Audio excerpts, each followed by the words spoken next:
നമസ്കാരം. ഇന്ന് ഈ വീഡിയോയുമായി വന്നിരിക്കുന്നത് ബാങ്ക് സമരത്തെക്കുറിച്ച് പറയാനാണ്.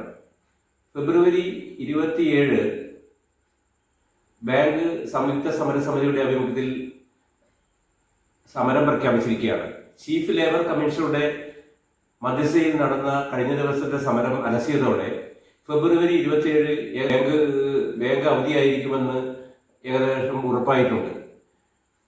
ആഴ്ചയിൽ 5 ദിവസം ജോലി എന്ന ആവശ്യം ഉന്നയിച്ചാണ് ഇവർ സമരത്തിൽ പ്രഖ്യാപിച്ചിരിക്കുന്നത്. മുൻപ് ഇത് തീരുമാനമായെങ്കിലും പിന്നെ അത് അനന്തമായി നീണ്ടുപോവുകയാണ് ഉണ്ടായത്. അതുകൊണ്ട് തന്നെ ആഴ്ചയിൽ ഇപ്പോൾ നിലവിൽ 2-ാം ശനിയും 4-ാം ശനിയുമാണ് അവധി ബാങ്ക് ജീവനക്കാർക്കുള്ളത്. ഇത് എല്ലാ ആഴ്ചയിൽ 5 ദിവസമാക്കി നിജപ്പെടുത്തണം. എല്ലാ ശനിയാഴ്ചയും അവധി ആവശ്യമാണെന്ന് ആവശ്യപ്പെട്ടുകൊണ്ടാണ് ബാങ്ക് സംയുക്ത സമരസമിതി സമരം പ്രഖ്യാപിച്ചിരിക്കുന്നത്. എന്നാൽ ഈ ഫെബ്രുവരി മാസത്തിൽ ശനി, ഞായർ, തിങ്കൾ, ചൊവ്വ അവധി വരുന്ന ചൊവ്വയും കൂടി ആകുമ്പോൾ ബാങ്ക് ഏകദേശം 4 ദിവസം തുടർച്ചയായി പണിമുടക്കിലേക്ക് പോവുകയാണ്.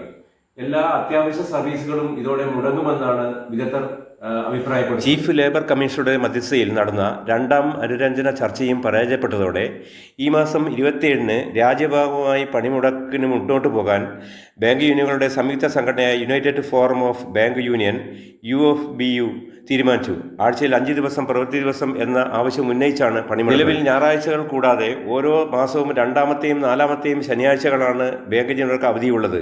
എല്ലാ ശനിയാഴ്ചകളും അവധി വേണമെന്ന് ആവശ്യപ്പെട്ടാണ് സമരം. ശനിയാഴ്ചകൾ അവധി പ്രഖ്യാപിക്കുന്ന കാര്യത്തിൽ കഴിഞ്ഞ മാർച്ചിലെ ശമ്പള പരിഷ്കരണ കരാറിലൂടെ ഇന്ത്യൻ ബാങ്ക് അസോസിയേഷനും യുണൈറ്റഡ് ഫോറം ബാങ്ക് യൂണിയനും തമ്മിൽ ധാരണയായി പ്രാബല്യത്തിൽ വന്നില്ല എന്ന് ബാങ്ക് സംഘടനകൾ പറയുന്നു. ഇതോടെയാണ് ഫെബ്രുവരി 27 ബാങ്ക് സമരം പ്രഖ്യാപിച്ചിരിക്കുന്നത്. ഇതോടെ ബാങ്ക് മേഖല ആകെ സ്തംഭിക്കുമെന്നാണ് കരുതപ്പെടുന്നത്.